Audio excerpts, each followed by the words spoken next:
Good morning. A steady stream of visitors arriving at Foreign Secretary Liz Truss's house today. Suspicious minds might think something's afoot. Hello, morning. This as the lineup of would-be Tory leaders churned once again today. Out, Defence Secretary Ben Wallace and Steve Baker. In, Kemi Badenoch, who adds her name to the list of officially declared candidates, alongside Rishi Sunak, Suella Braverman and Tom Tugendhat. But fingers are still hovering over buttons. Penny Mordaunt, Nadhim Zahawi, Liz Truss, Priti Patel, Sajid Javid, all reportedly tipped to declare. And we expect Jeremy Hunt to set out his stall tomorrow. That herd mentality that Boris Johnson said had forced him out of Downing Street has now been dismantled, with up to 16 contenders trying to build momentum and MPs hedging their bets on who to back. But the party's 1922 executive, they set the party rules, will be meeting on Monday to set out a timeline for electing a new leader, as well as discussing plans to skim off any candidates they think don't have enough backing. One idea under consideration, only allowing candidates with the backing of 20 MPs to speed up the process, one they hope can be done and dusted by September the 5th. Do you think Rishi Sunak, the former Chancellor, winning is a foregone conclusion? We'll have to wait and see. I mean, all the candidates have to set out their stalls. I'm supporting Tom Tugendhat. I think he will be an excellent candidate. Speaking with colleagues, they're very receptive to him. They see him as somebody who has, in many respects, been untainted with recent events. Former Army Captain and Defence Secretary Ben Wallace had been one of the frontrunners, so eyes will now be trained on whoever he might decide to endorse. Perhaps he stood down after heeding advice from Rishi Sunak on the challenges lying ahead. Do we confront this moment with honesty, seriousness and determination? Or do we tell ourselves comforting fairy tales that might make us feel better in the moment but will leave our children worse off tomorrow? The former and very recent Chancellor's fairy tale dreams of leading came with a strong preemptive disclaimer. Whoever wins inherits historic inflation, rocketing fuel prices, a cost of living crisis. Have you got what it takes to be PM? So far, he's got the widest backing from MPs, but his challenge going forward to distance himself from the government he resigned from just 4 days ago. And in the last few minutes, the Transport Secretary, Grant Shapps, has announced he's also standing for election to the leadership of the party. Well, joining me now is Conservative MP Jake Berry, the chair of the Northern Research Group of MPs, which is lobbying for a continued focus on levelling up communities in the north of England from whoever wins this leadership election. Jake Berry, so you heard there Grant Shapps has decided to stand. You've ruled yourself out. So who are you going to back? Well, I'm going to speak to all the candidates, but I'm going to be more about policies than personalities. And the Northern Research Group and the colleagues in it have been absolutely clear that we want to see a big policy debate, but at the heart of that debate, we want to have the narrowing of the north-south divide, the changing of life chances in areas of this country outside London and the southeast to be the priority of that candidate. And in truth, the candidate who makes that their priority will probably get my support.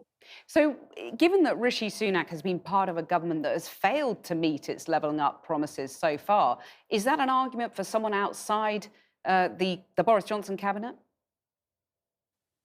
Well, lots of colleagues are saying there is a really good argument for a clean skin, for want of a better term. But you know, we've got a hugely varied field of colleagues. All of them are excellent. I think we need to have a real debate about how we have a sort of new deal for Britain, how we drive forward our economy, and how we break away from some of that sort of incremental government that has created that north-south divide and you know, left poor communities in the north of England struggling to keep up. So what does that mean in terms of tax cuts? Because Rishi Sunak, in his launch video, has argued against what he called fairy tale tax cuts. Do you disagree with that?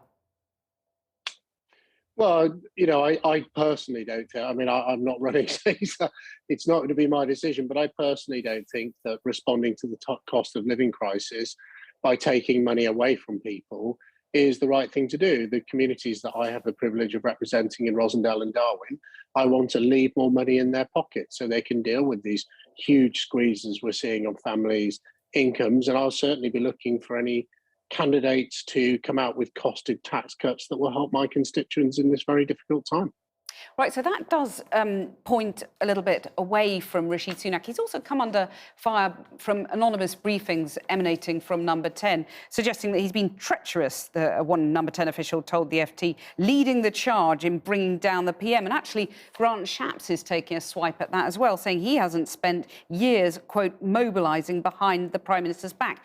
Do you think that that has got up colleagues' noses, that, you know, Rishi Sunak appears to have a leadership campaign sort of ready and waiting, oven ready, to coin a phrase? Well, you know, I think it would be a terrible mistake if in this leadership election we got really, really negative about colleagues who we all serve in the one party. We all have the same belief system that we adhere to. And that's really why I think this should be about politics, not personality, about policy, not personality. We need to ensure that we have a really detailed policy debate about the future direction of our party and, most importantly, the future director of our country. I certainly won't be getting into negative briefings or sort of, you know, criticising colleagues. I think there is room for debate, and I look forward to having a robust debate about the stuff that actually matters, and that's what we're going to do and how we deliver it. You keep talking about having a debate, and you've offered to host hustings for all the candidates. But is there time for that? Given the state of the crisis facing the country, there's a lot of people saying, well, should the final two candidates do a deal, don't go out to the members, get this done by the time Parliament rises at the end of July? Would you favour that kind of deal, anointing someone leader?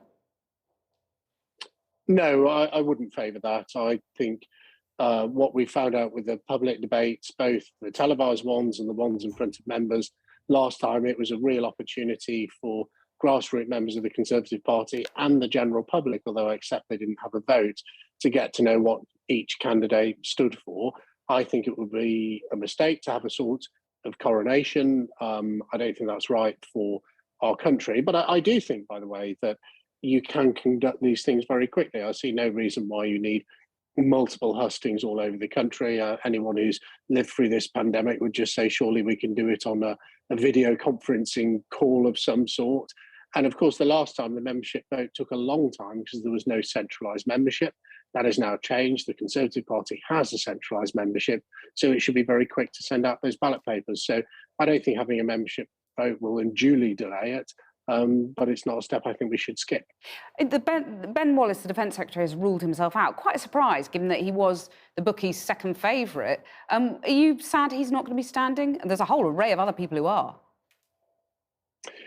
Yeah, I would have been really interested to hear what Ben Wallace had to say. He's a good friend of mine. We spoke on multiple occasions over the last few days. I'm sure Ben's made the right decision for him and his family. And I would say it's a very rare act in politics that you see someone in a fairly selfless way put aside personal ambition for their family, for the sake of the country, so they can keep doing their job as Defence Secretary and not be distracted. And I think it speaks to the sort of person he is, and that's why I think it's a great pity we're not going to get to see more of him during this leadership election. Just while we've got you, the government sort of stumbles on, and the new Education Minister, Andrea Jenkyns, was pictured making a pretty rude gesture to protesters as she went into Number 10. Should she apologise for that, do you think? Yes, absolutely. She should apologise. I think she already has, or I thought she already has. Well, she's put out a statement which falls somewhere short of an apology. Well, then she should apologise. Yeah, that's my view. Like, if you're in charge of standards of schools, flicking the V's or whatever it was to people outside down the street, I don't think is an acceptable way to behave. I do accept that colleagues, including me, get under huge pressure and sometimes react. But if you've done it, if it had been me, I'd certainly say sorry. And I think if she does, it will be over. OK, it was a middle finger, not the V's. But Jake Berry, thank you very much for joining us. Thank you.